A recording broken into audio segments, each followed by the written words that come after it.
makan gitu ya, sudah disuruh oleh Allah gitu untuk dimention sama Allah untuk makan makanan yang baik, yang halal, yang thayyib ya. Selanjutnya apakah ada yang mau tausiah dulu nih? Kayaknya kangen dengar dari alumni untuk tausiah sedikit mungkin. Ada Kang Galih ya?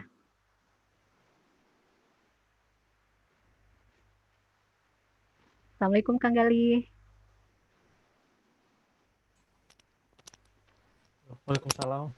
Kedengeran suaranya? Kedengeran Kang? Apa kabar Kang Galih? Alhamdulillah luar biasa.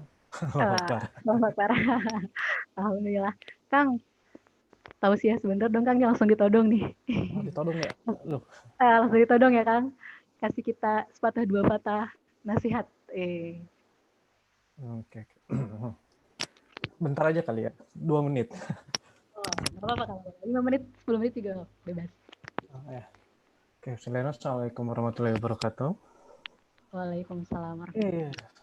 Selamat sore semuanya ya. Udah lama nggak kayak gini ya. Dulu terakhir kayak gini jawab kapan coba? Kreatif kali ya. Mungkin ini nggak akan tahu sih secara langsung ya. Ini kayak ke cerita dikit berarti. Karena kan suaranya sinyal agak jelek soalnya. Bagus Kang, jelas. Jadi kan selama setahun ini kali ya, selama setahun ini kayak selama semua kegiatan di rumah kan, misalnya saya waktu itu masih kuliah di rumah, sekarang kerja di rumah juga, semuanya serba di rumah dan apa ya, gimana rasanya jadi kayak serba nggak teratur ya, kayak misalnya ritme ritme kehidupan jadi kayak berubah gitu, misalnya kalau misalnya kuliah atau sekolah kan misalnya kayak pagi siap-siap berangkat, pulang sore, malam istirahat. Terus ketika kerja juga sama kan, mungkin subuh bangun terus kerja berangkat dan sore. Jadi kita punya kayak apa ya, aturan waktu khusus gitu untuk melakukan sesuatu. Ketika sekarang setahun ini jadi semuanya berubah drastis gitu, semuanya kecampur. Jadi saya sempat ngalamin juga yang kayak gini, jadi kayak aduh ini kapan ya waktu harus kerja, kapan harus waktu belajar, kapan harus istirahat, jadi kecampur-campur kayak gitu. Dan karena ini emang termasuk makan juga jadi kayak apa ya, kelewat terus sembarangan gitu kayak ke, dan akhirnya ya berat badan sempat naik drastis, sempat turun drastis juga karena emang nutrisinya nggak teratur. Terus kepikiran tadi yang dibaca sama Kang Holid tentang makanan yang baik ya kalau nggak salah. Nah di akhirnya sekitar awal tahun ini nyoba untuk mencoba makanan yang baik gitu, kayak lebih sehat kayak gitu, dan ya akhirnya stabil sih gitu. Jadi mungkin coba selain misalnya apa yang kita lakukan, coba cek lagi apa saja sih yang kita makan selama ini. Kan dalam apa ya, sumber banyak penyakit itu berasal dari perut, dan kalau makanan yang masuk ke jelek ya otomatis kesehatan kita juga akan jelek. Oke, sekian aja, soalnya ditodong jadi bingung mau ngomong apa. Oke, terima kasih atas perhatiannya. Assalamualaikum warahmatullahi wabarakatuh. Waalaikumsalam warahmatullahi wabarakatuh. Jadi ini ya Kang ya, ada perubahan ya Kang. Setelah mengalami kenaikan berat badan, ternyata dicoba berubah makannya, ternyata ada perubahan ya Kang? Turun lagi, alhamdulillahnya. Alhamdulillah. Itu Kang emang maksudnya dietnya cuman merubah sebisa Kang, atau memang benar-benar dicari nih makannya harus segini gitu diatur, atau kayak gimana? Lebih ke atur porsi aja sih selama ini sama olahraga, jadi nggak terlalu untuk menu sih, kayak mungkin kayak seadanya aja Iya ya. gitu. Maksudnya dengan porsi seadanya aja ternyata ada hasilnya ya Kang ya. Apalagi kalau kita Iya. benar-benar mendalami itu gitu ya, concern ke situ. Iya, makanya ikut ke sini juga, siapa tahu dapat ilmu baru. Uh, kita sama-sama belajar ya Kang ya. Oke, terima kasih Kang.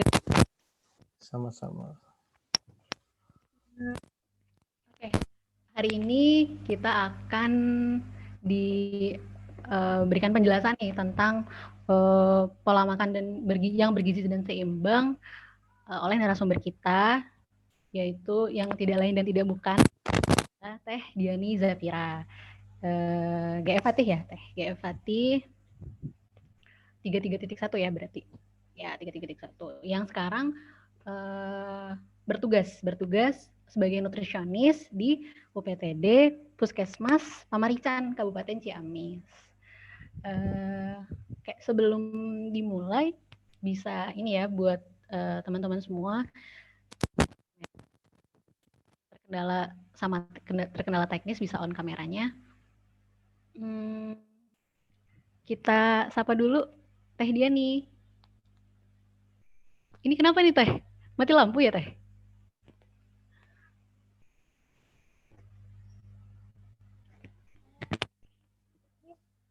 Aku ada kendala teknis. Oh iya, gimana Teh? Ini nih, di rumah aku mati lampu. Kayaknya Iya Teh. jaringannya tuh stabil deh ini. Bentar ya, bentar. Iya Teh, tapi ini masih ini kok Teh, masih jelas. Ini aku jelas nggak ngomongnya? Jelas Teh, jelas sekali.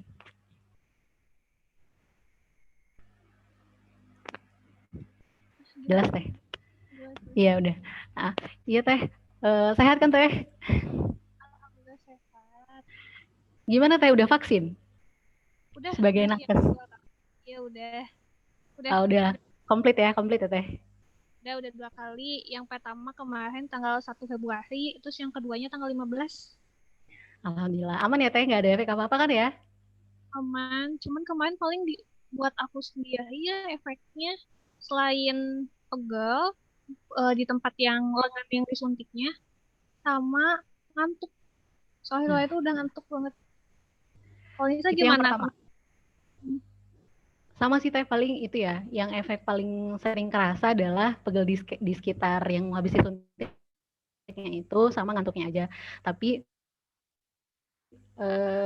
mungkin ada beberapa juga sih yang paling parah demam aja sih ya, nggak ada yang lain yang aneh-aneh. Jadi biar nggak pada takut semua. Kalau misalnya jangan takut divaksin. Oke. Ya Teh. Ya, udah. Untuk mempersingkat waktu, dipersilakan kepada Teh Diani untuk menyampaikan materinya. Mangga Teh.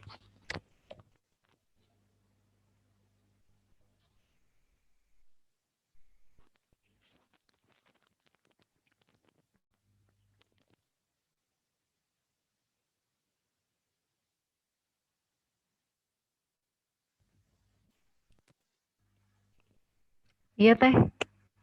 Oh, iya. Oh, nggak kedengeran Teh? Aku agak ini deh. Delay. Gitu. Delay ya? Jadi tadi nggak tahu kamu ngomong apa. Iya Teh, mangga boleh dimulai Teh untuk ininya, materinya Teh.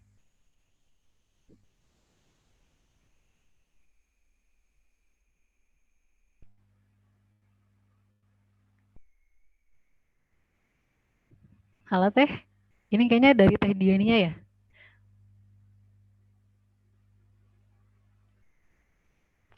Ngelek.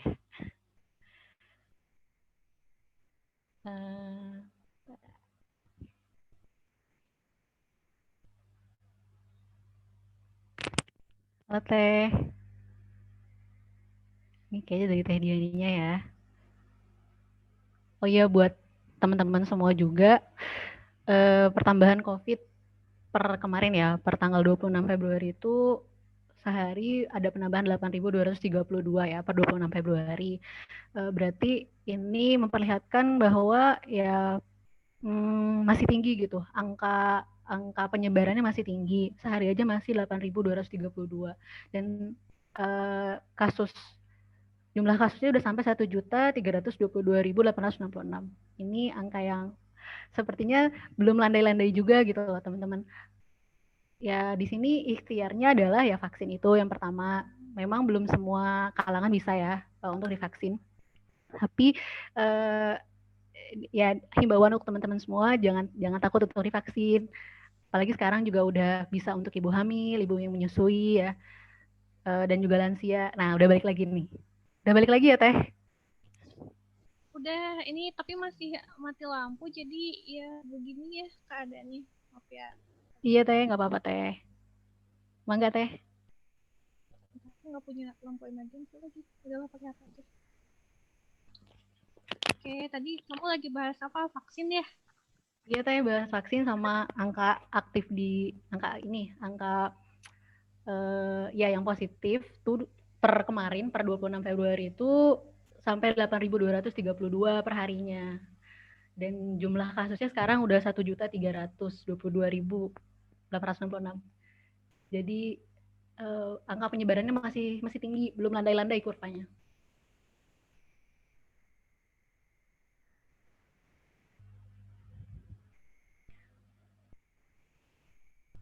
Sepertinya masih nge-lag lagi ya.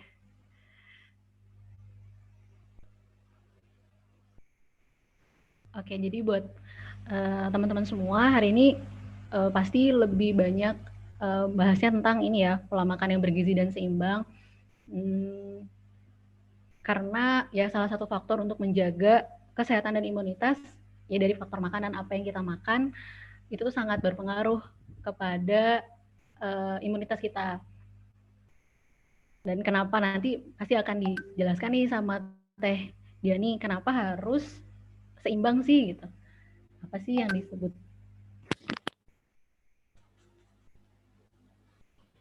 Oke, aku share. Bentar.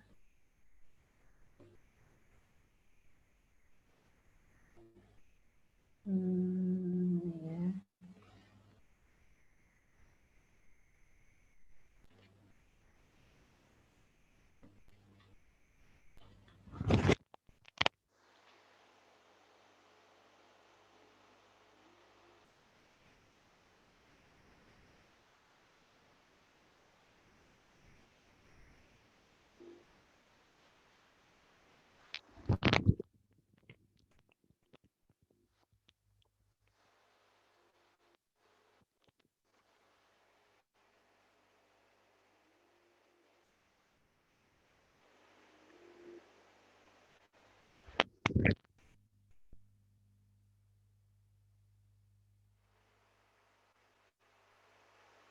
Halo?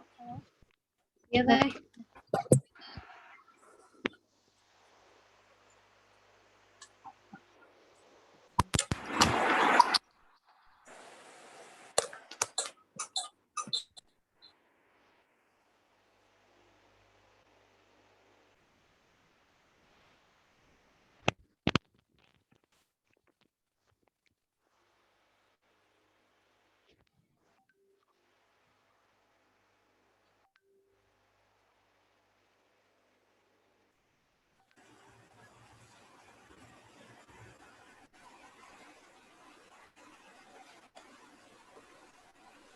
Halo, Miss. Suara aku jelas ya? Jelas, Teh. Oke. Ini aku join dari HP ya. Iya, Teh.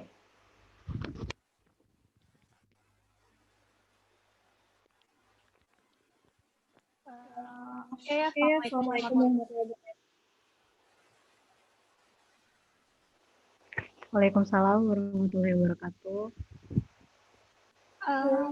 Maaf banget nih, di sini lagi mati lampu. Jadinya aku nggak bisa video.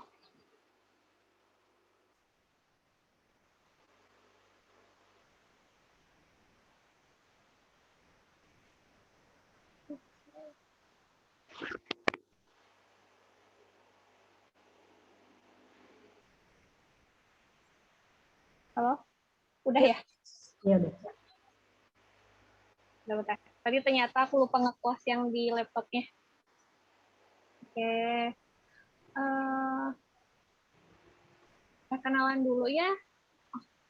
Aku Diani dari Gayapati. Kalau basic pendidikan, waktu diplomanya satu kampus sama Nisa, kakak kelasnya Nisa di Poltekkes Bandung. Kalau misalnya ngelanjutinnya lagi kemarin ke Universitas Airlangga di Surabaya. Tuh. Kalau sekarang jadi nutrisionisnya di Puskesmas.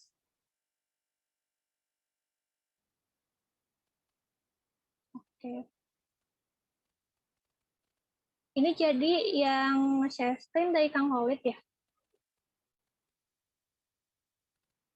Iya, sudah saya persilakan untuk share screen. Maaf tadi ini sempat off laptop dulu. Harusnya udah bisa sekarang. Oke. Ini jadinya join lewat HP Kang, jadi nggak bisa ini. Oke. Butuh share screen nggak ya? Kalau misalnya bisa ditampilkan di laptop saya juga bisa kalau mau. Boleh Kang, soalnya ini jadinya kan join dari HP, jadi nggak bisa nampilin share screen dari laptop, soalnya nggak bagus jaringannya. Oke. Kalau ini filenya bisa Saya dikirim bisa. dulu. Oh, saya bisa, Tadi saya bisa. dikirim ke nih.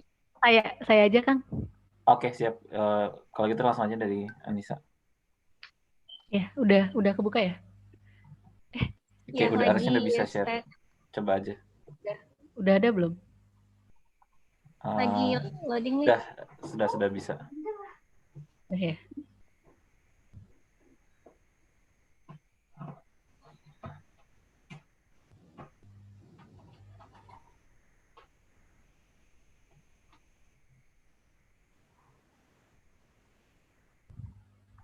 Ya, ini masih screen WhatsApp-mu nih.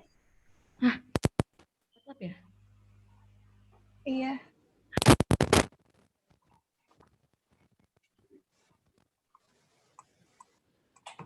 Coba pas share screen tuh pilih window ininya. Apa ini PPT ya? Ya, share window PPT-nya. Nanti kan ada pilihannya.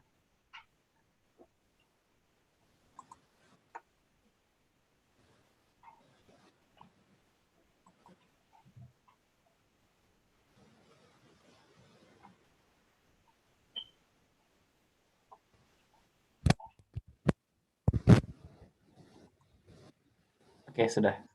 Oke.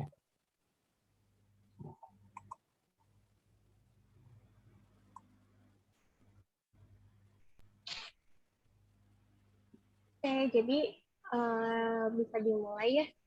Ini saya dapat media ini dari Kemenkes langsung, ada beberapa dari Direktorat Gizi, ada dari Pemkes. Jadi ini benar-benar ngambil media yang bisa dipublikasikan ke masyarakat. Boleh ya?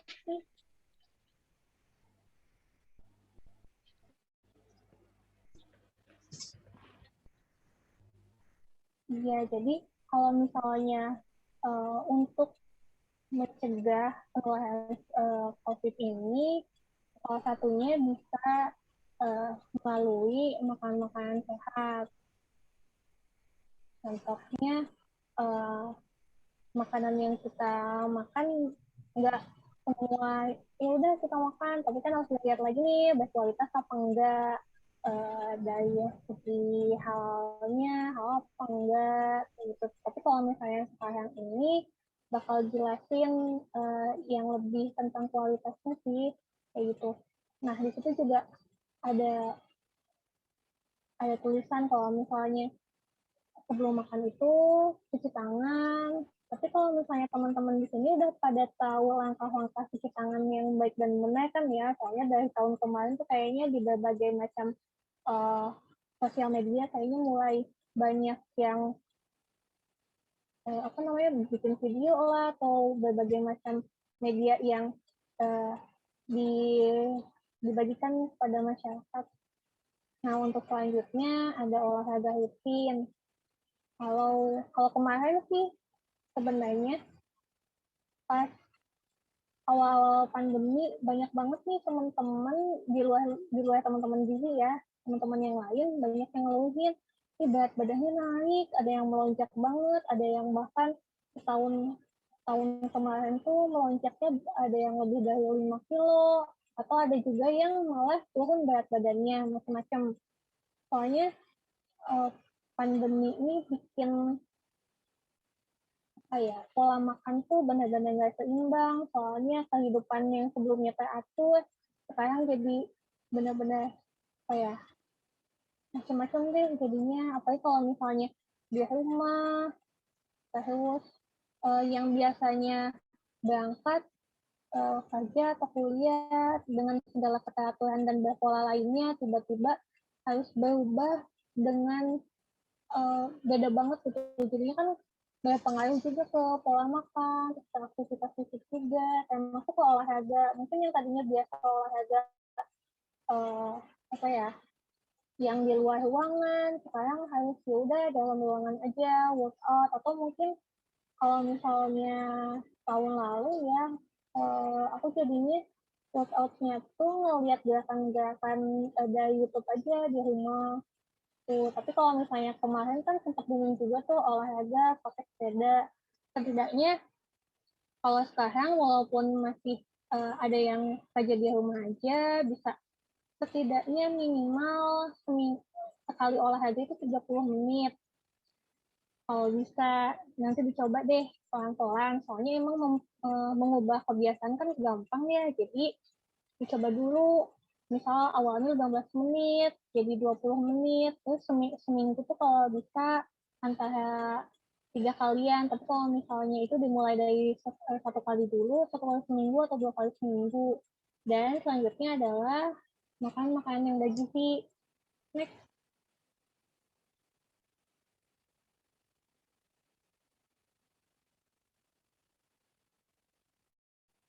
Kalau misalnya teman-teman yang lain pernah dulu, kalau dulu jargonnya sih 4 sehat 5 sempurna, tapi kalau misalnya di kesehatan sendiri ya, slogan itu kayak udah lama banget, jadi kayak udah bertahun-tahun lalu. Kalau misalnya sekarang itu namanya pedoman gizi seimbang. Jadi kalau misalnya ngelihat gambar yang di sebelah kiri ini, itu bawahnya ada tentang aktivitas fisik. Kemudian ada sumber makanan-makanan yang bisa dikonsumsi, mulai dari sumber karbohidrat, dan yang paling atas itu ada yang harusnya paling sedikit dikonsumsi adalah sumber garam, lemak, dan gula. Tuh. Jadi kalau misalnya ada yang masih bilang 4 sehat 5 sempurna tuh, itu udah intinya udah slogan yang udah lama banget gitu. Kalau sekarang istilahnya pedoman gizi seimbang. Nah, yang di sebelah kanan itu ada gambaran isi piringku. Jadi dalam sekali makan disaraninnya ada lauk-lauknya, ada sayurannya, ada buah-buahannya. Jadi nggak cuman kayak makan sama lauk hewani aja atau cuman sama nabatinya aja, tapi butuh sayur sama buah juga. Next.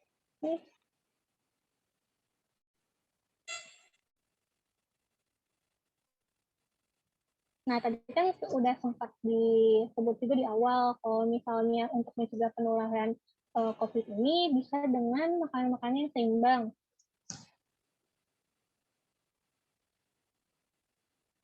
Nah, tapi yang harus kayak gimana sih kita mengolahnya?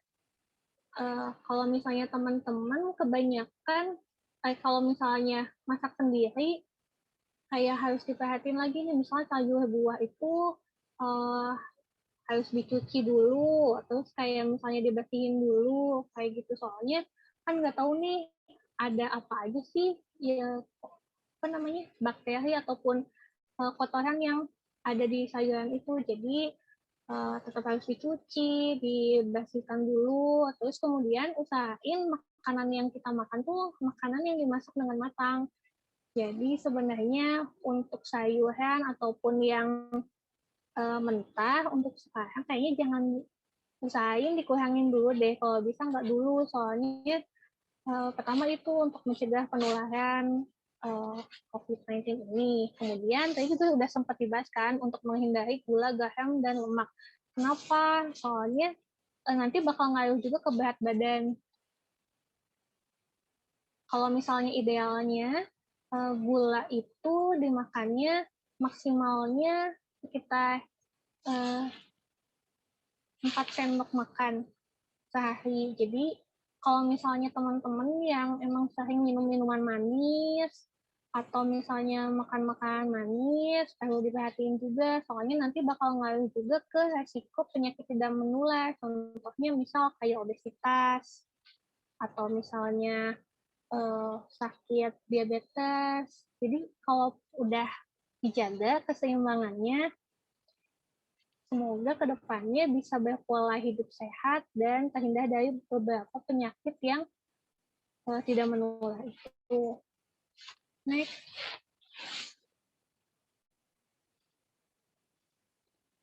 Nah, untuk menjaga gizi makanan, kita mulai berubah juga pola hidupnya. Soalnya kalau misalnya kita masih menggunakan pola yang dulu, yang misalnya belum terlalu baik,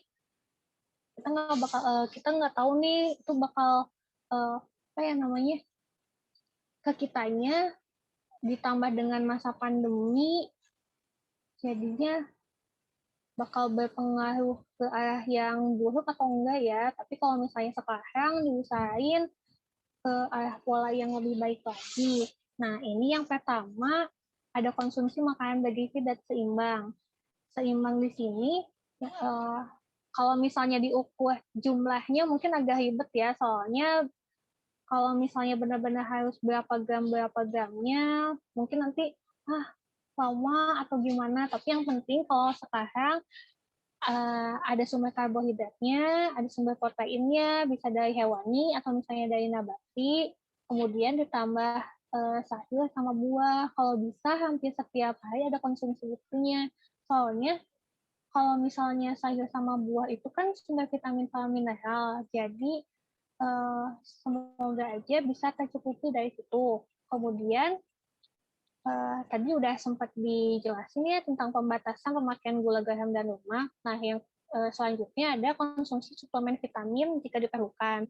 Jadi sebenarnya kalau misalnya ada yang nanya kayak gini, boleh nggak sih kita nggak makan sayuran, tapi makan vitaminnya dari suplemen aja? Misal ada yang nanya gitu ya. Tapi sebenarnya yang lebih baik itu emang dari konsumsi sayur sama buah. Suplemen itu hanya sebagai penambah aja. Nah, untuk penggunaan suplemen juga harus diperhatiin lagi dosisnya. Misal nih, ada minum atau misalnya makan vitamin C dengan dosis yang berlebihan. Kayak di iklan-iklan tuh yang sekian miligram. Padahal ternyata dosis vitamin C itu hanya sekitar 250. Jadi kalau misalnya kita berlebih nih minumnya, itu nanti terbuang lewat urin. Jadi kan sayang aja kalau misalnya kita udah beli, udah diminum nih banyak, tapi ternyata nggak terserap tubuh secara optimal. Kalau misalnya yang keempat, ada hindari rokok dan alkohol. Tapi semoga aja di sini teman-teman enggak ya. Atau bisa aja ke teman-teman yang masih ada yang ngerokok, temannya atau misalnya lingkungan keluarganya, mungkin bisa dikasih apa ya namanya, peringatan dengan baik kalau misalnya itu bakal mempengaruhi ke penjaga apa namanya, tentang menghindari pandemi ini gitu. Kalau misalnya yang kelima, ini yang kerasa banget sama aku sih kemarin awal-awal pandemi, istirahat tuh kayak nggak cukup aja, soalnya ngerasanya oke, di rumah aja dari rumah dan udah bisa kapan aja ngelakuin pekerjaan. Tapi sebenarnya kalau misalnya tidak dipola, kerjanya dari jam sekian sampai sekian dan mengganggu jam tidur, itu nanti bakal nggak baik juga ke tubuh. Yang keenam, relax dan mengendalikan emosi. Ini mungkin waktu awal pandemi agak sulit ya untuk aku sendiri. Atau mungkin teman-teman mungkin merasakan hal yang sama atau enggak. Cuman awal-awal tuh kayak ngerasanya menjaga kewarasan. Iya, apalagi kayak misalnya setiap ngecek berita, ya ampun, ini nambah terus kasusnya gitu. Kayak ini beneran nggak sih? Kayak gitu tuh benar-benar efek ke aku sendiri gitu ya, efek ke makan, kayak bener-bener nggak enak banget waktu awal-awal. Tapi kesini-sininya kalau misalnya kayak gitu terus, kan nggak baik juga buat tubuh. Jadi akhirnya pelan-pelan polanya diperbaiki. Gitu. Nah, yang ketujuh tadi aktivitas fisik.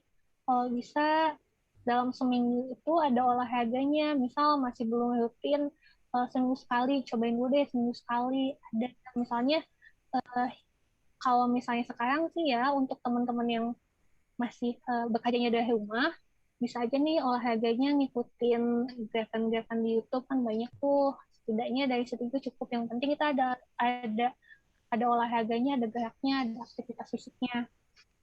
Next.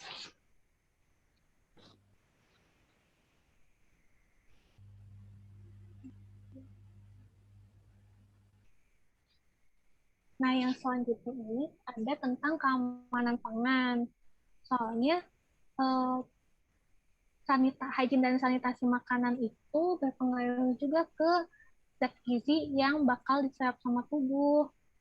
Pertama nih, misal tentang penyimpanan. Kalau misalnya penyimpanan yang nggak benar, misal apa ya? Oh, ini tentang makanan yang matang dan makanan yang mentah. Kalau misalnya disimpan di berdekatan, itu bakal terkontaminasi. Jadi nanti harus dilihat lagi tuh penyimpanannya kayak gimana.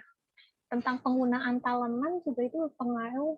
Jadi kalau misalnya motong-motong makanan yang mentah sama yang matang kalau bisa dibedain. Terus yang ketiga tentang pemasakan. Jadi kalau misalnya contoh yang paling gampang ini sayuran. Kalau bisa sih misal masak nih ya, maka masak sop misalnya atau misalnya sayur bayam.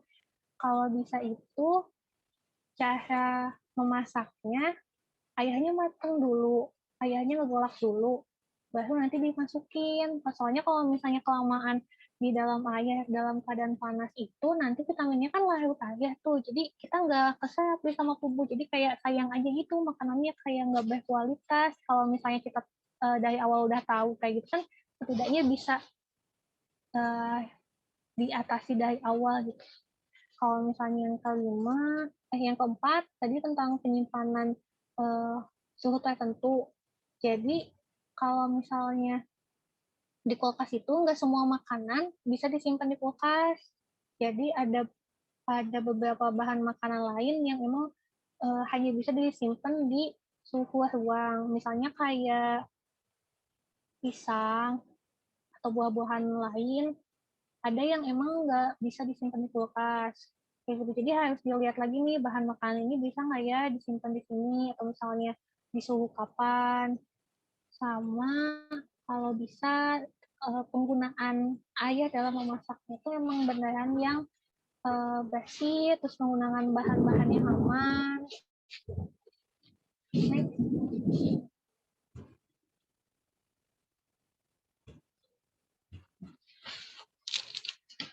Sebenarnya banyak banget waktu kemarin ada teman-teman yang nanya kalau misalnya untuk mencegah penularan COVID ini harus makan sebanyak apa sih sayuran dan buahnya, kan sebagai apa ya istilahnya meningkatkan imunitas. Tapi sebenarnya dilihat lagi kalau misalnya kalau bisa pertama rutin dulu untuk jumlah harus dilihat lagi nih. Kalau bisa sih pertama si sayurannya tuh pelan-pelan ada dulu nih di setiap kali makan. Mungkin yang tadinya hanya 2 hari sekali makan sayuran atau buahnya, kalau bisa di setiap hariin dulu, baru nanti setelahnya mungkin dirutinkan lagi setiap kali makan ada sayur atau buahnya. Itu. Next.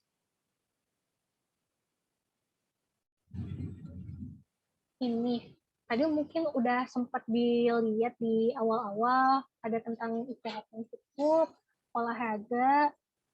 Mungkin kalau misalnya sekarang udah agak bisa ya terpapar sinar matahari keluar rumah di depan aja gitu ya, kalau misalnya sekarang terus banyak sayur buah, terus pertama terus yang selanjutnya adalah jaga jarak, terus pola hidup yang bersih dan sehat.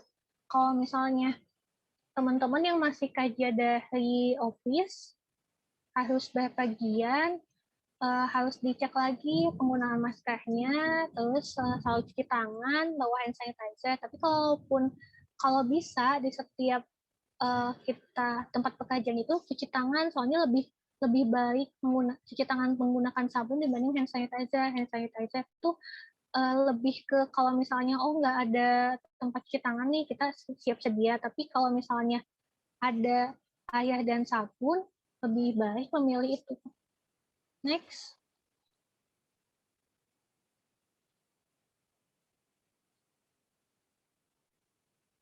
Meningkatkan daya tahan tubuh keluarga dari pandemi ini, kan tadi udah disebutin tentang sayur dan buah.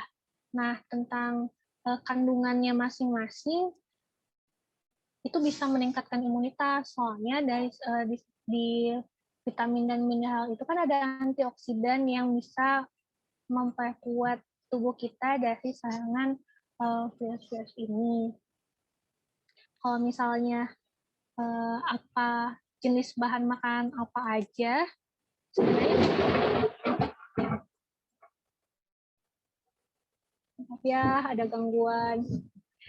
Jadi kalau misalnya sekarang yang penting tuh pertama ada sayur sama buahnya. Nah, yang selanjutnya adalah dari proteinnya juga, soalnya untuk menciptakan tubuh yang meningkat daya imunnya perlu juga zat protein dari hewani sama nabati. Tapi sebenarnya kalau misalnya disuruh milih lebih bagus mana sih? Dua-duanya bagus, cuma lebih baik dari hewani karena lebih banyak dasar proteinnya dibanding nabati. Kayak gitu. Tapi tetap dua-duanya kalau bisa dikonsumsi juga. Next.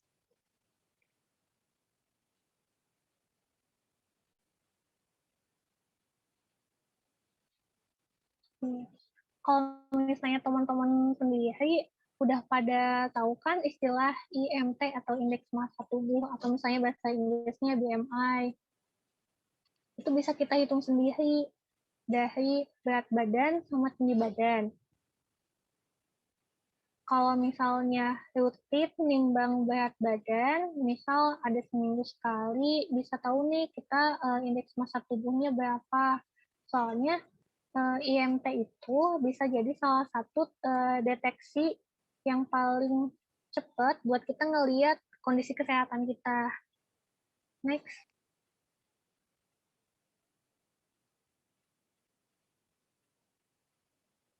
Nah, ini ada klasifikasi indeks massa tubuh. Misal tadi udah dihitung nih dari berat badan, berat tinggi badannya, kalau misalnya hasilnya tuh berapa. Tapi sebenarnya itu ada dua klasifikasinya. Ada yang berdasarkan WHO, dari Asia Pasifik, sama ada yang nasional. Jadi nanti bisa dilihat lagi, kenapa sih perlu ngecek ini, nanti tuh ke selanjutnya, kalau misalnya indeks massa tubuhnya lebih dari 23, itu tuh beresiko ke overweight.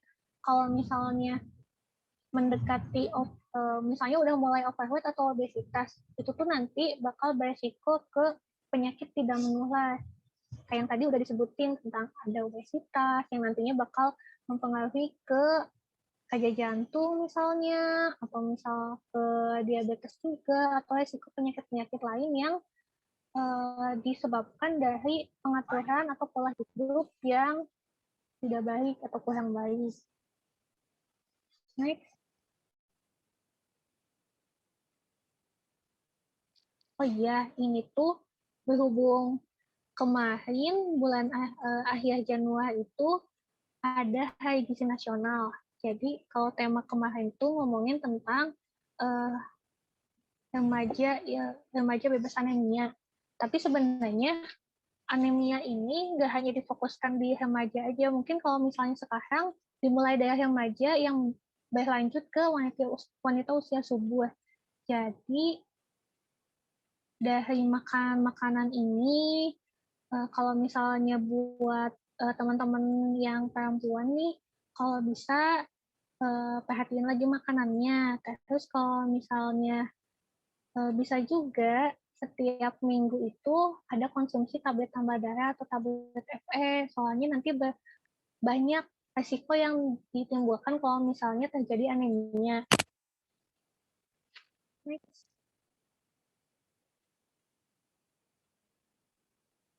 Nah, kalau misalnya untuk teman-teman yang hamil ataupun sebelumnya pernah mengalami hamil, pemberian tablet tambah darah ini ada program gratis dari pemerintah. Jadi nanti biasanya kalau misalnya pengen tahu gimana sih cara dapetin tablet tambah darah untuk ibu-ibu hamil, bisa hubungi bidan desa atau bidan penanggung jawab wilayahnya atau misalnya Kadar Posyandu, nanti dikasih. Itu tuh emang programnya pemerintah, jadi melalui puskesmas bisa dapat ini.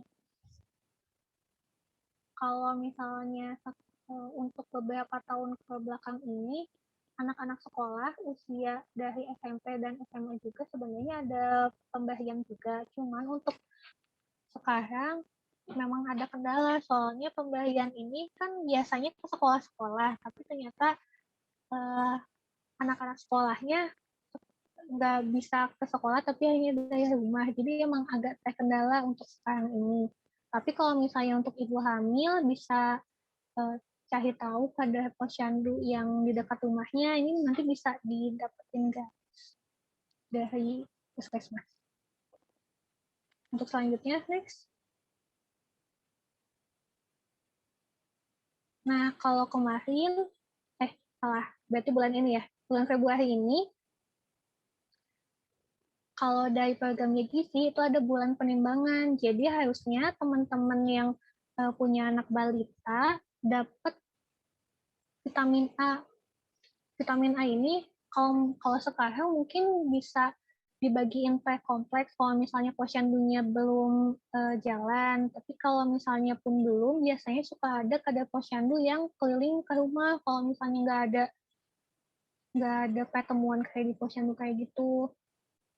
Nanti coba deh kalau misalnya belum dapet bisa dihubungin. Tapi kalau misalnya kemarin nih aku sempat nanya ke beberapa teman, ada yang dibagiin lewat kompleksnya, ada yang bisa datang bukan posyandu istilahnya, ada pos timbang, jadi lebih satuannya lebih kecil lagi kumpulnya, jadi kayak cuman beberapa keluarga aja, nanti bisa dibagi lewat situ. Mungkin cukup sekian. Kalau misalnya ada teman-teman yang mau nanya, mangga.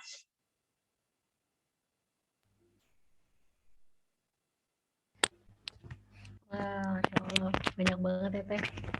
Apa namanya informasinya? Sampai tablet tambah darah yang penting banget ya Teh. Iya. Ya, buat teman-teman, mangga dipersilahkan untuk bertanya.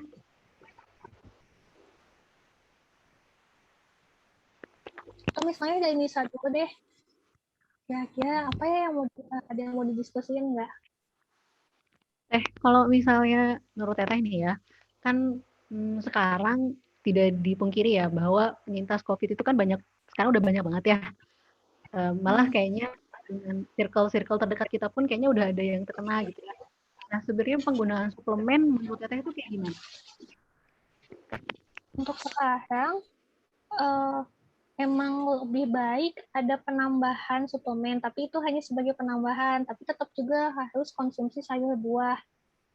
Jadi nggak bisa kayak misalnya ya udah nggak mau sayur buah, tapi dari suplemen aja dibanyakin, harus sayur buahnya ada, suplemennya ada kalau bisa. Nah kemarin sempat ada yang nanya juga nih, kalau misalnya lagi sakit, dalam keadaan sakit nih minum obat dan perlu minum suplemen juga, boleh nggak sih dimakan berbarengan? Nah, kalau bisa dimakannya jangan dalam waktu bersamaan, jadi ada jeda gitu. Pertama, takutnya emang ada kontradiktif nih antara kandungan di dalam obat sama di kandungan suplemen. Jadi kalau bisa dijeda setidaknya 2 jam. Jadi pertama obatnya terserap dulu, terus nanti selanjutnya suplemennya terserap juga kayak gitu. Jadi biar sama-sama optimal gitu terserap tubuhnya. Gitu ya Teh. Dan kayaknya emang nggak boleh ini ya, tidak boleh dalam jangka waktu yang lama ya Teh. Apanya? Pemakaian suplemen. Karena kan siapa tahu gitu ya Teh, karena menjaga gitu, apalagi dengan vitamin C misalnya yang sekarang kan 1000 mg gitu ya Teh. Terus dipakai berbulan-bulan. Nah, itu gimana tuh Teh?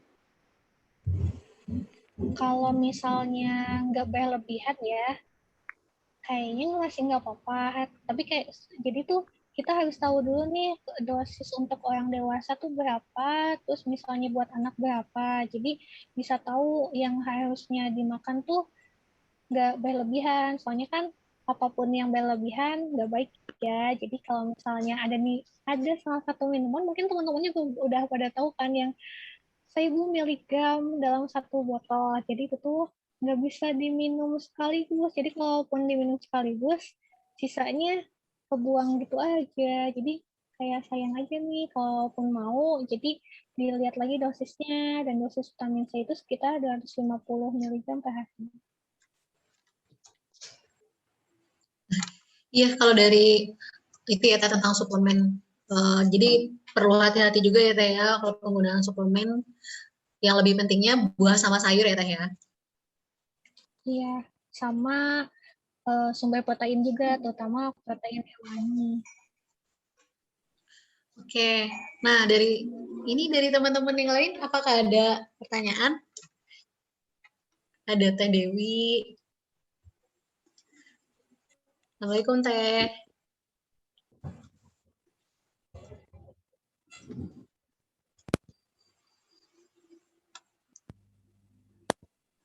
Ada Kang Hafiz juga ya. Kang Hafiz ada pertanyaan gak nih?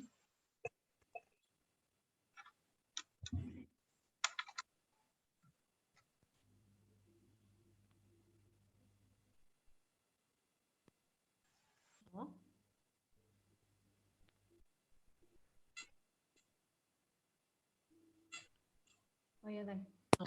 Kalau tentang aktivitas fisik nih Teh, Iya. sebenarnya yang dianjurkan itu sama WHO berapa kali sih Teh? Misalnya nih kalau misalnya aku mau mulai untuk lari misalnya, nah itu dianjurkan sama WHO berapa kali sih Teh? Kalau misalnya buat sekarang sih, aku tadi baca di pedoman gizi seimbang untuk masa pandemi, kalau bisa sekitar 3-5 kali ada aktivitas fisik selama dalam seminggu. Itu waktunya sekali olahraga sekitar 30 menit. Nah, tapi kalau misalnya untuk lari, jadi sekarang dilihat lagi ini lingkungan rumahnya kayak gimana. Paling kalaupun mau juga sekitar kompleks aja gitu yang dekat. Atau pokoknya intinya harus hati-hati juga kalau misalnya mau olahraga yang jauh dari rumah. Gitu. Kalau misalnya yang lebih aman sih olahraganya di rumah aja. Exercise dari ini ya Teh, dari YouTube. Iya, kan banyak tuh gerakan-gerakan yang kemarin sih kayak tiba-tiba muncul aja tuh di apa namanya sahan video yang untuk ditonton gitu kan. Oh iya, oh ini ada apa namanya ada video olahraga nih, udah nih diikutin aja gitu kan, lumayan setidaknya bisa 2-3 video deh kalau misalnya mau sampai 30 menit kayak gitu. Tapi kalau misalnya kenapa? Enggak Teh, gimana? Tapi kalau misalnya di sekarang kan aku kerjanya di pelayanan publik, jadi kadang tuh tiap hari Jumat emang ada senam bersama gitu, tapi ya agak jauh-jauhan gitu makanya di sana di puskesmas. Tetap harus jaga jarak ya Teh ya. Iya. Oke. Dari teman-teman yang lain apakah ada pertanyaan atau ada yang mau didiskusikan? Kita sapa satu-satu ya karena ini cuma sedikit. Ada Kang Hafiz ya. Assalamualaikum Kang Hafiz. Ya, waalaikumsalam. Ini punten ya tadi lagi nyetir, jadi ada beberapa yang skip. Ya istri mau nanya, ini kalau misalnya mungkin udah dibahas. Kalau bayi lagi di atau anak barusan imunisasi kayak gitu, itu gizinya penting diperhatikan nggak ya? Iya banget. Jadi sebenarnya kalau dari gizi sendiri ya Kang, itu ada beberapa kelompok yang harus banget diperhatiin. Dari yang pertama dari bayi sampai balita sampai usia 59 bulan atau mendekati 5 tahun itu benar-benar diperhatiin. Apalagi anaknya setelah imunisasi, kadang efek dari imunisasi buat anak itu setelahnya ada demam, jadi kadang anak tuh rewel, jadi tuh harus diperhatiin lagi kayak gitu. Tapi itu tuh sebenarnya efek yang normal, jadi kadang ada orang tua baru yang cemas nih, kok tiba-tiba anaknya panas ya, ini kenapa? Tapi itu emang efek yang normal. Tapi kalau misalnya hari besoknya masih demam, itu bisa hubungin fasilitas kesehatan terdekat. Gitu, Kang. Jadi tetap harus diperhatikan ya Teh, apalagi kalau udah imunisasi ya. Iya, kayak gitu. Terus kemarin juga aku ngeliat story-nya. Aku kemarin ngeliat story-nya ini juga nih, Gania juga dapat vitamin A dari kompleks ya. Anak-anaknya dapat. Iya.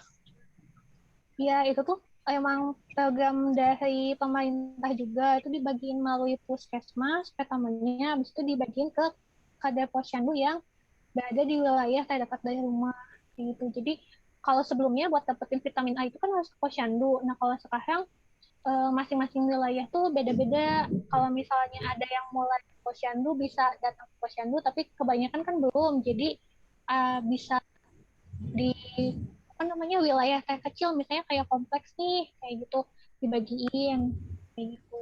Jadi tetap ada pembagian vitamin A. Ini kayaknya ada pertanyaan lewat chat ya. Ya, makasih. Sama-sama, Kang. Iya Teh, ada pertanyaan dari Teh Sinta. Ya, yang pertama, adakah perhatian khusus yang harus diperhatikan untuk ibu hamil selama pandemi? Buat ibu hamil nih Teh. Buat ibu hamil, pertama Ya, kalau ibu ibu hamil itu, ya kalau misalnya ibu hamil itu pertama yang harus diperhatiin banget itu konsumsi tablet tambah darah. Soalnya kalau misalnya hamil itu nanti risiko anemia. Jadi kalau misalnya mau mendapatkan tablet tambah darah bisa hubungin kadar posyandu terdekat atau kadar kesehatan terdekat. Nanti biasanya dari puskesmas itu dibagi ke kadar posyandu, atau misalnya kalaupun mau, kalau misalnya wilayahnya agak memungkinkan untuk datang ke puskesmas, bisa datang ke puskesmas buat mendapatkan pertama ada pemeriksaan ibu hamil dari dokter, bisa di USG juga, terus nanti ada pemberian tablet tambah darah kayak gitu. Kalau dari segi makanannya gimana Teh?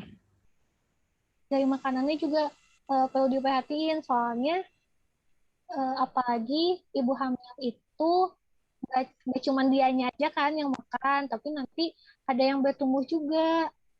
Jadi istilahnya kita ngasih makan tuh buat 2 orang, jadi nggak bisa makan yang udah aku mau makan apa aja yang penting masuk, tapi harus diperhatiin juga kualitasnya kayak gimana kayak gitu. Kalau misalnya ibunya ternyata banyak mual muntah, itu nanti apalagi buat awal-awal kehamilan, jadi usahain kalau awal tuh jadi setidaknya ada yang masuk dulu deh, apapun misalnya dari susu atau misalnya cemilan kayak biskuit, yang penting ada dulu kalau misalnya buat di awal-awal ketika mual muntahnya itu masih sering banget. Tapi untuk kesininya diperhatiin lagi dari mulai sayur buahnya, terus dari mulai sumber proteinnya. Kalau misalnya prinsipnya makan untuk ibu hamil sih sebenarnya porsinya kecil aja, tapi lumayan sering kayak gitu. Soalnya kan kadang-kadang terasa apa ya, pertama engap kan kalau misalnya ibu hamil tuh, jadi harus sedikit-sedikit makannya kayak gitu. Terus untuk yang kedua ini untuk hamil ada program harus minum suplemen. Iya, penting banget. Jadi karena udah tahu 90 kapsul ini berarti kayaknya udah ini kan, udah tanya-tanya ke bidan ataupun ke tenaga kesehatan lain. Dan itu pertama untuk mencegah anemia. Soalnya dari anemia itu tuh nanti bakal banyak resiko yang ditimbulkan. salah satu yang paling beratnya itu pendarahan. Jadi kalau misalnya ibu hamil pendarahan tuh kayak termasuk lumayan gawat ya, perlu. Dan kalaupun misal nanti kayak melahirkan, pulihnya lagi tuh lebih lama dibanding ibu hamil yang nggak anemia. Jadi setidaknya dari awal kita tahu nih lagi hamil, jadi perlu banget konsumsi tablet tambah darah atau tablet FA ini. Lalu yang ketiga, tim herbal teh. Kalau tim herbal, kalau tim herbal, mobilnya konsumsi madu, zaitun, yang kayak gitu dan sebagainya. Apakah bisa memenuhi tanpa mengonsumsi suplemen? Kalau misalnya yang dimaksud di sini suplemen untuk asam folat yang tablet tambah darah itu belum bisa memenuhi, soalnya kan kandungannya beda ya, apalagi misalnya suplemen yang di sini yang dimaksud itu asam folat perlu banget untuk ditambah gitu. Kalau misalnya suplemennya lebih kayak vitamin itu tetap perlu ditambah juga sih, apalagi ibu hamil, soalnya nanti tuh biasanya misal nih datang ke puskesmas ada pemeriksaan, itu nanti dikasih juga vitamin sama tablet tambah darah gitu. Jadi tidak bisa menggantikan ya teh, karena beda ya teh. Iya, beda kandungannya. Yang diperlukannya, ya betul-betul. Ya, tapi kalau misalnya, aku dulu ya, apalagi kalau misalnya ibu hamil tuh, selain dari zat gizi makronya, yang mikronya tuh yang kecil-kecilnya emang butuh banget nih. Pertama kan tadi asam folat ya, terus tablet dari tablet FE, terus vitamin dan mineralnya juga kayak gitu. Terus, oh ya tadi sempat kayaknya aku belum ngejelasin deh, tata cara minum tablet tambah darah itu kalau bisa tidak dibarengi dengan konsumsi saat itu ya, ketika minum tidak dibarengi dengan teh, kopi, ataupun susu.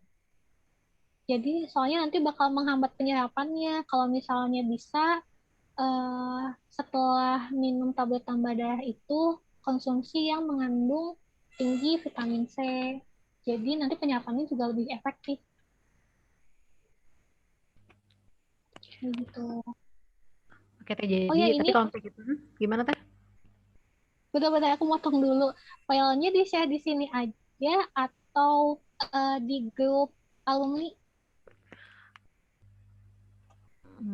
Oh, terserah dia nih kayaknya. Boleh sih kalau mau di grup kita gimana deh. Boleh di grup aja setelah ini kali ya teh ya. Atau misalnya dari Nisa mau forward juga boleh. Iya teh, kalau yang dari Nisa. Kalau yang di chat udah teh. Iya, makasih. Iya, teh ada pertanyaan lagi teh?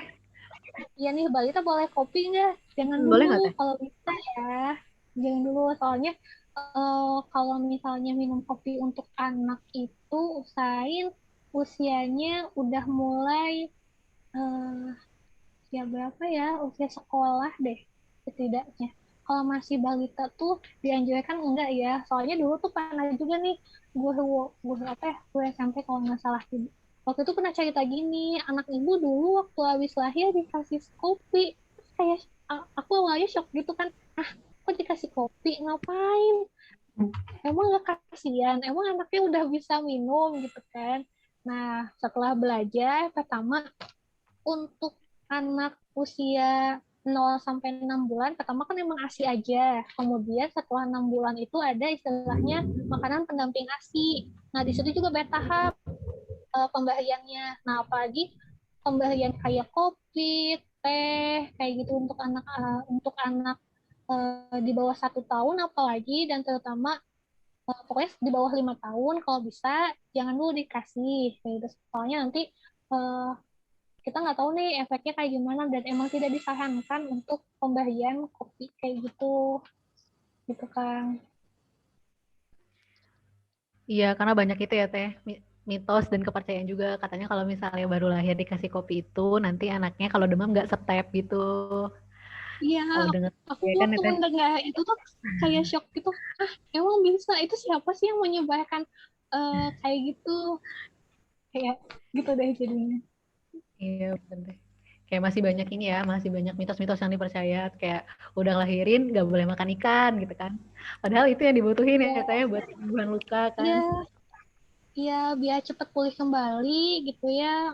Sumber protein hewan itu benar-benar dibutuhin banget. Jadi kalau misalnya ada mitos-mitos yang kayak gitu harus dicek lagi. Emang kenapa sih nggak bolehnya? Emang ada evidence base-nya? Emang ada bukti secara ilmiahnya? Kadang kita tuh harus cek lagi nih, apalagi tentang info kesehatan tuh banyak banget hoax yang beredar di grup-grup WhatsApp, apalagi grup-grup keluarga dan grup ibu-ibu tuh. Oh, kalau misalnya ke ibu aku ya, terus ada eh, apa namanya forward chat yang kayak gitu, suka dicek lagi, Bu itu tuh nggak benar, Bu itu gini. Terus lebih ke kayak gitu sih jadinya. Mungkin Iya, Nisa mengalami hal yang sama. iya teh. Ini ya kalau misalnya dirawat jalan gitu ya, pasti ada aja. Misalnya yang aneh-aneh. Kalau misalnya lagi sakit, misalnya sakit DM itu harus makan yang pahit-pahit gitu ya. Terus banyak lah. Iya, jadi emang harus difilter lagi nih mana yang emang beneran beneran kayak gitu, infonya beneran valid, atau misalnya info-info yang nggak jelas dari mana gitu. Jadi bener-bener sekarang tuh informasi, apalagi tentang informasi kesehatan tuh kayak harus dipilih lagi. Iya, tapi benar kita harus hati-hati dengan informasi ya. Banyak hoax-hoax yang berseliweran. Iya. Iya, ya, izin mengingatkan juga teh buat teman-teman yang lain yang belum isi presensi ya. Presensi kehadiran untuk diisi. Terus, oh ya, ada lagi yang mau didiskusikan dari teman-teman yang lain? Aku mau nanya boleh nggak? Boleh teh. Boleh teh. Ya, maaf ya sebelumnya baru gabung tadi. Tapi nyata tadi udah dibahas sebelumnya soal apa?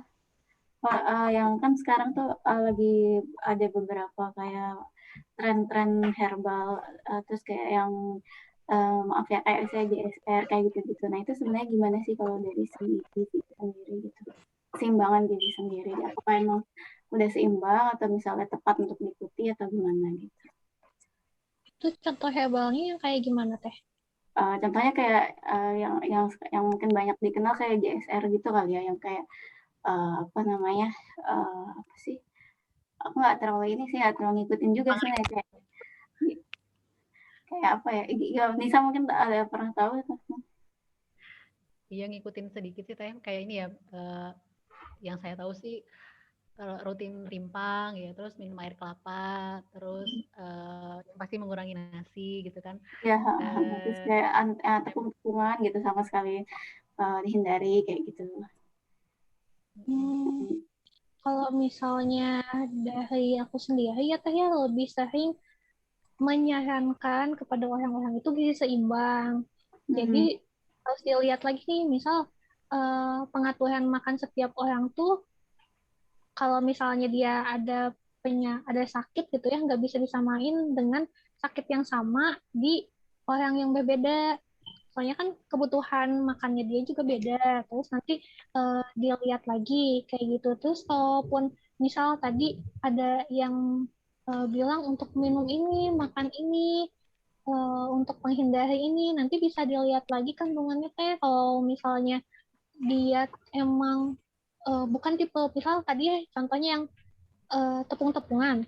Kalau misalnya dia bukan tipe yang alergi, sebenarnya nggak apa-apa untuk konsumsi tepung, tapi tidak berlebihan, apalagi makanan bertepung yang digoreng. Soalnya yang digoreng itu kan penyerapan minyaknya lebih tinggi dibanding yang pemasakan yang lain kayak gitu. Jadi sebenarnya dilihat lagi dengan kondisi tubuhnya. Jadi nggak bisa ngelihat apa ya secara gamblang. Oh kalau ngelihat kata ini, oh ini nih yang harus ikutin, oh ini yang harus dihindarin. Tapi dilihat lagi ke kitanya, sebenarnya kita alergi kah, atau misalnya ada pantangan kah, atau misalnya ada sakit tertentu kan ada bahan makanan yang boleh apa enggak. Jadi dilihat lagi ke kitanya kayak gitu. Ya, kasih dia nih. Mungkin dari Nisa ada tambahan? Enggak? Sama ya teh paling itu ya. Apa kalau yang di JSR itu, kalau yang contohnya JSR itu lebih ke ini sih teh, apa namanya? Ya tadi pengurangan karbohidrat, terus cara pengolahan masakan jadi lebih apa namanya, nggak terlalu banyak yang diolah. Nah sebenarnya kalau lihat dari situ sih bagus ya teh. Cuman yang paling ditekankan lagi memang seimbang sih yang paling ini ya, yang paling baik gitu ya, yang udah yang paling sesuai, karena kita juga nggak, kalaupun mengurangi karbohidrat apalagi nasi, kita kan bisa ganti yang lain ya teh, kayak singkong atau ubi yang lain. Jadi sebenarnya tetap aja sih berpaku, kalau di ilmu gizi ya teh ya, tetap berpaku ke gizi seimbang sih. Iya. Walaupun bagus juga sih, karena dia alami gitu, kayak minum air kelapa gitu kan, terus ditambah madu, terus dia kayak makan daging kelapa gitu. Sebenarnya kalau buat jadi tambahan cemilan, untuk tambahan suplemen kayak gitu tuh sih, menurutku masih bagus-bagus aja sih. Kalau yang DSR ya. Aku nggak proper banget sih, cuman karena tahu dan lihat juga follow dokternya, dan dilihat dalamnya memang tidak seimbang. Memang tidak seimbang sih. Tapi yang baik-baiknya bisa diambil. Nah, kayak gitu. Iya, jadi sebenarnya kalaupun ada saran kayak gitu dilihat lagi. Kalau misalnya dari segi gizi kan lebih nyanyiin tentang gizi seimbang. Jadi lihat lagi ini benar seimbang atau belum. Jadi dilihat kalau misalnya ada saran yang baiknya bisa diambil. Tapi kalau misalnya sekiranya kok kayak gini ya, sebaiknya dihindarin dulu. Jadi pokoknya ambil saran yang baiknya aja. Begitu. Ya, betul teh. Ya, makasih Nisa. Iya teh. Teh, mangga. Yang lain mungkin ada pertanyaan lagi? Iya, dari yang lain ada lagi kah? Tadi yang belum aja Teh Dewi nih. Ini aku todong-todong aja. Halo Teh Dewi. On gak nih Teh Dewi? Assalamualaikum Teh. Oke, sambil nunggu Teh Dewi, ini juga ya Teh dia nih. Apa sekarang lagi rame-rame tentang superfood juga. Oh iya, waktu ini lagi kencang banget. Kayaknya dari beberapa tahun lalu tuh kayaknya suka muncul aja tuh istilah atau artikel di platform berita gitu, bla bla bla jadi superfood. Tapi sebenarnya kita tuh nggak bisa cuma ngambil satu bahan makanan untuk dijadikan itu tuh superfood. Soalnya kan mungkin dia mengandung zat gizi ABCD, tapi kan kita butuh juga ABCD, berarti butuh juga yang lainnya, EF dan lain-lainnya gitu ya, yang sudah ada. Jadi sebenarnya tidak ada makanan yang hanya bersumber dari satu bahan makanan aja untuk dijadikan superfood. Ada juga yang lain. Jadi emang butuh keseimbangan tuh dalam setiap kali konsumsinya. Jadi iya, kalau iya Teh ya, sebenarnya saya juga sempat kaget sih ketika lagi rame-rame tentang superfood ya, karena perasaanku dulu waktu belajar nggak ada tentang superfood ya. Ini saya ketinggalan gitu, ketinggalan apa bagaimana gitu, karena ternyata setelah dilihat ya yang lebih powerful adalah kalau seimbang ya Teh, seimbang dan bervariasi.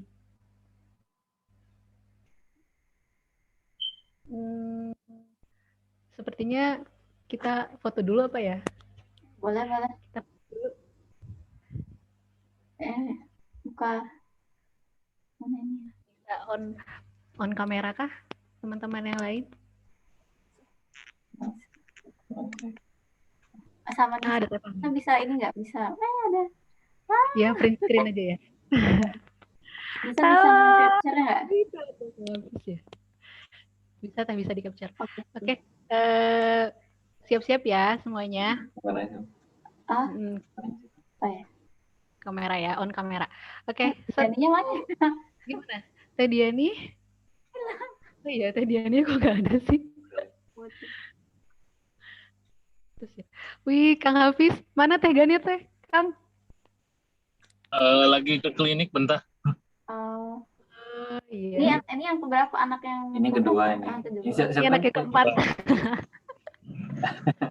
Ini siapa? Lupa. Amar kan ya? Amar, Masya Allah. Ini Abdul lagi tidur nih di gendongan. Wah, mau foto. Kemudian juga gimana? Mungkin sekarang aja dulu, nanti kalau... Ya, kita foto dulu ya, nanti foto lagi. Oke. 1, 2, 3.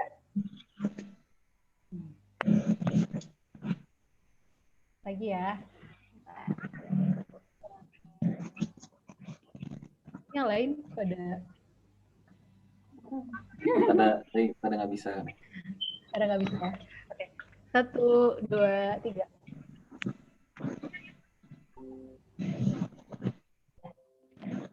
Lagi kita nunggu Diani lagi. Kenapa tadi Diani mati lampu? Iya, tadi mati lampu pas mau mulai. Apa lowbat ya? Bisa jadi ya. Udah berapa bulan, Sis? Menuju 1 tahun. Bulan Maret ya? Februari? Ya.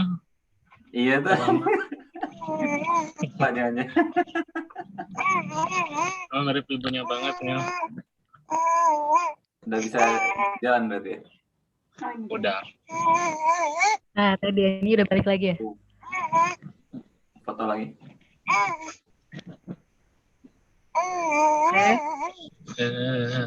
Oh, yang ini mirip Gania nih. Iya, mirip Gania. Abangnya mirip bapaknya. Tadi ini bisa on kamera. Sesi foto. Si foto dulu teh. Yang lain kalau mau buka kamera,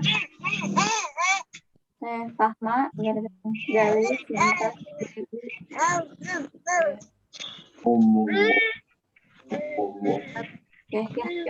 Foto lagi ya.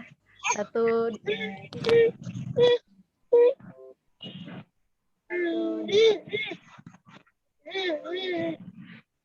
Wow. Oke.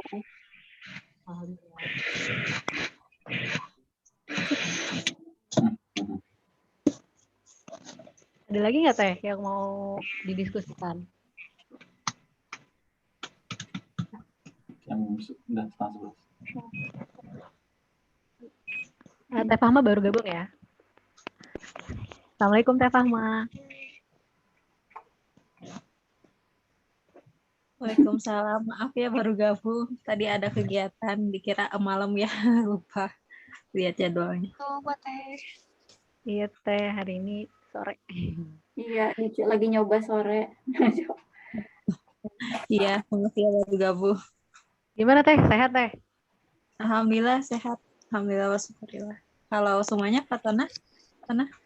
Alhamdulillah sehat Ibu Teh. Di Banten ya? Tona tuh di mana sih? Di Lampung. Di Lampung kan ya? Pesisir barat. Panas ya? Di puskesmas atau di mana nih? Di RS? Di rumah sakit. Rumah sakit Teh.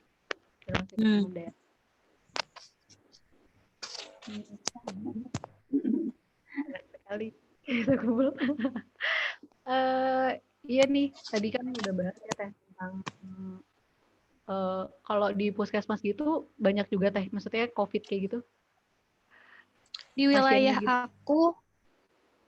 aku jadi kalau misalnya untuk sekarang ini ya sistemnya tuh kalau misalnya dia yang masih apa ya istilahnya masih bisa isolasi mandiri, kalau bisa isolasi mandiri tapi nanti biasanya dari petugas puskesmas tuh datang ada pengecekan mulai dari pemberian obat-obatan, vitamin, pengecekan suhu itu tiap hari ada kunjungan selama 2 minggu.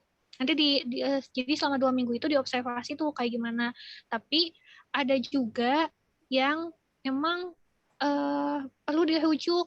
Tapi nanti dirujukannya tuh harus ke puskesmas dulu. Jadi kalau misalnya sekarang berhubung emang peraturannya kayak gitu, jadi kalaupun mau langsung tuh kayak butuh rujukan dulu dari puskesmas. Kayak gitu untuk sekarang. Di wilayah aku ya, nggak tahu kalau misalnya di wilayah lain kayak gimana. Soalnya selama itu kayak gitu. Jadi kalaupun kita mau berkegiatan tuh dilihat lagi wilayahnya. Kalau sekarang kan istilahnya udah PPKM mikro ya, jadi kebijakannya berdasarkan wilayah desa atau kelurahan kayak gitu. Jadi dilihat lagi nih berapa banyak kasusnya, nanti kita pembatasannya kayak gimana sih di suatu wilayah itu. Contohnya kayak kemarin nih buat Posyandu, alhamdulillah bulan ini ada yang bisa berjalan, soalnya emang tidak ada kasus di desa tersebut. Jadi kita bisa melakukan kegiatan posyandu dengan protokol kesehatan yang berlaku. Tapi ada juga yang belum bisa, soalnya ada kasus di sana kayak gitu. Jadi kalau sekarang kayak gitu sih kebijakannya. Iya, posyandu juga jadi terhambat ya Teh ya. Iya, apalagi di awal-awal ya. Iya, di awal-awal pandemi itu benar-benar nggak ada kegiatan posyandu. Terus akhirnya beberapa bulan akhir tahun kemarin mulai ada istilahnya pos timbang. Jadi lebih kecil lagi skalanya. Jadi misalnya yang sebelumnya posyandu itu banyak ininya yang datangnya. Misal nyampe berapa puluh. Kalau misalnya pos timbang itu jadi lebih sedikit lagi yang datangnya. Itu pun biasanya kayak ada jadwalnya gitu. Misal anak usia berapa sampai berapa bisa datangnya jam sekian kayak gitu. Kayak gitu sih. Jadi nanti menghambat ke pencatatan dan pelaporan buat anak bayi dan balita juga ke depannya kalau misalnya posyandu nggak bisa dilakuin. Dan apalagi kalau misalnya bulan Februari sama Agustus kan ada pemberian vitamin A dan itu mau nggak mau harus bisa 100% cakupannya. Jadi emang lumayan berat di situnya sih buat dari segi gizinya puskesmas ya. Iya Teh, kebayang. Yang biasanya harus ke masyarakat kan, apalagi sekarang lagi pandemi ya, pasti susah. Apalagi kalau misalnya vitamin A cakupan 100%, pasti kan harus belusukan ya Teh.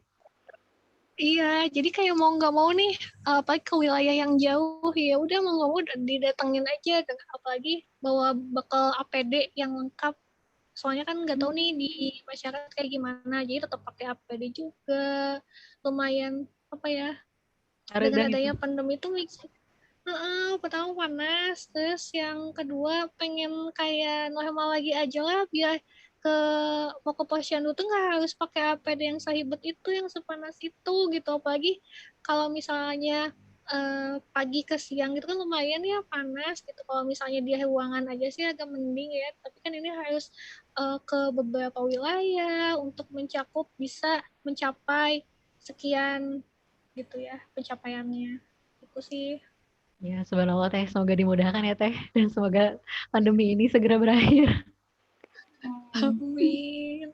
Kalau Nisa juga di ruangan, di rumah sakit kayak gitu kan jadinya. Lebih butuh APD ekstra. Iya, mau dirawat jalan, mau dirawat inap, apalagi kalau dirawat inap ya Teh. Karena kan sekarang kayaknya semua pasien udah dianggap positif gitu ya. Walaupun karena kalau di sini swab itu lama seminggu baru keluar hasil swab Teh.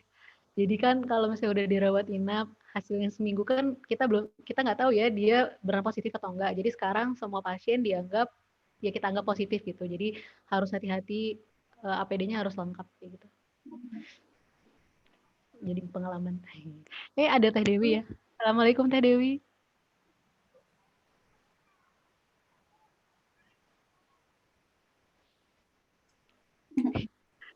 Tidak. Masih bisa nanya nggak ya? Iya banyak Teh. Boleh Teh, boleh. Bisa kan ya 15 menit. Ini sih apa ingin tahu ya, mungkin nggak tentang gizi seimbang saat pandemi nih. Aku cuma ingin tahu dari Diani sama Nista sebagai jadi nutrisionis di puskesmas dan rumah sakit itu perannya apa aja sih, kayak gimana? Dari aku dulu ya Teh ya. Kalau misalnya aku tuh jadinya lebih harus menjangkau ke masyarakat. Jadi istilahnya tuh promotif dan preventif gitu. Jadi istilahnya lebih ke mencegah. Jadi sasarannya tuh lebih banyak pertama ke ibu hamil, anak bayi balita, terus remaja juga, soalnya remaja terutama yang perempuan, soalnya nanti berhubungan sama anemi. Kalau misalnya ibu hamil itu pertama banyak banget kan yang harus dijaganya sampai anaknya usia 5 tahun. Tapi harus benar-benar dilihat itu sampai usia 2 tahun, soalnya berhubungan sama 1000 hari pertama kehidupan. Itu nanti berhubungan juga atau jumlah anak-anak yang tentang gizi, status gizinya, ada yang mulai gizi kurang ataupun stunting gitu teh. Terus apalagi ya, kalau misalnya di puskesmas, oh ya berhubung kalau di tempat aku tuh puskesmasnya rawat inap juga, jadi ada tentang pemberian makan ke pasien juga teh, tapi mungkin gak seribet di rumah sakit itunya pemberiannya, tetap ada konseling juga kayak gitu. Kalau misalnya dari Nisa mah enggak. Tapi aku mau nanya, kalau rawat inap di puskesmas ngasih makannya berapa kali teh? 3 kali tetap, terus ada selingan juga. Iya. Iya, tapi manajemennya nggak seribet di rumah sakit kayak gitu, lebih sederhana. Tapi tetap aja nih pagi-pagi aku harus visit dulu nih sama dokter ke rawat inap. Padahal dulu tuh pengennya ya udah di puskesmasnya lebih ke masyarakat aja gitu. Tiba-tiba oke, di sini nggak bisa, di sini puskesmasnya rawat inap. Ya udah akhirnya mau nggak mau nih berhubungan sama konseling pasien rawat inap juga, pemberian dietnya, terus sama manajemen pelayanan makan juga, kayak gitu. Tapi teteh sendiri, apa ada berapa nutrisionisnya? Ada berapa? Cuman sendiri. 1. Emang di puskesmas itu harus kuat. Iya, emang apalagi pencatatan dan pelaporan penimbangan itu juga kan harus dilaporkan secara online gitu ya, dan kadang-kadang si webnya tuh yang ya tahu sendiri lah, web yang harus dibuat ya PPGBM. Jadi ada satu aplikasi pencatatan pelaporan buat anak bayi dan balita, itu masuk ibu hamil juga sih. Dan itu tuh perlu banget sepertinya perlu banget web server web yang besar gitu ya, soalnya kan banyak diakses sama banyak banget nutrisionis di puskesmas Indonesia ya. Kadang-kadang tuh itu kita udah nge-hackupnya lama gitu ya. Terus ya begitulah untuk pencatatan dan pelaporannya.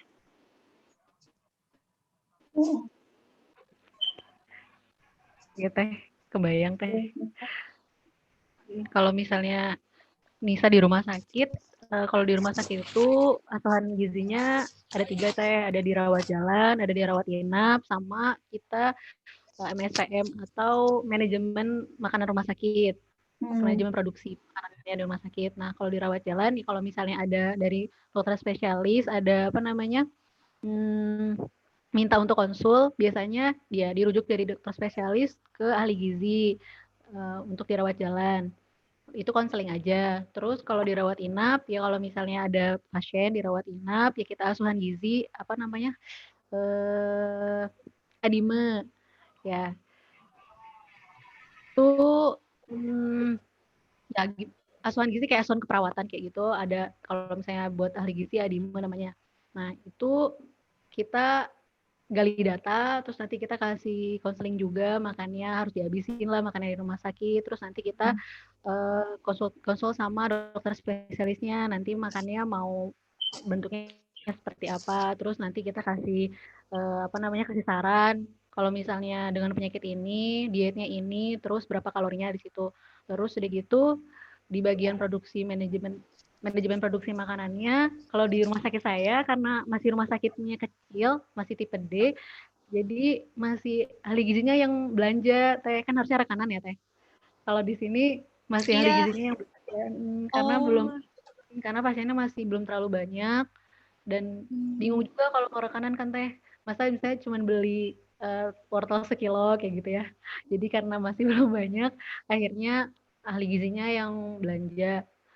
Itu sih teh paling, sama ya agak ribetnya karena pencatatannya, terus hygiene sanitasinya, belum juru masaknya, lebih ribet di situnya aja sih. Cuman enaknya nggak bawa PR ke rumah, nggak usah bikin laporan ya teh. Sebenarnya laporan ya udah di rumah sakit aja bisa dikerjain gitu, nggak perlu dibawa ke rumah. Kalau misalnya di puskesmas kan PR-nya banyak ya teh. Iya, kalau aku ya Nis, soalnya kadang gimana ininya ya webnya. Kadang kalau misalnya pagi tuh benar-benar kayaknya banyak yang akses gitu ya. Jadi mau nggak mau kayak abis agak siang setelah jam makan siang nge-upload ke webnya gitu, atau enggak ya mau nggak mau tuh. Jadi mau nggak mau ya ada yang dibawa ke rumah gitu. Iya Teh. Semoga jadi ladang pahala ya Teh. Amin. Iya, karena udah jam 17.40. Iya. Alhamdulillah, terima kasih banyak loh Teh Diani atas ilmunya. Tadi banyak banget dari gizi seimbang, dari aktivitas fisik, dari tabletan darah juga. Jadi banyak informasi-informasi baru yang semoga bisa memperkuat kesehatan dan imunitas kita ya, apalagi di masa pandemi ini. Iya, semoga. Amin. Terima kasih banyak Diani. Iya. Sama Telia. Untuk menutup pertemuan kita kali ini, mari kita mengucapkan hamdalah bersama-sama. Alhamdulillahirrabbilalamin. Istighfar sebenar-benarnya. Astagfirullahaladzim,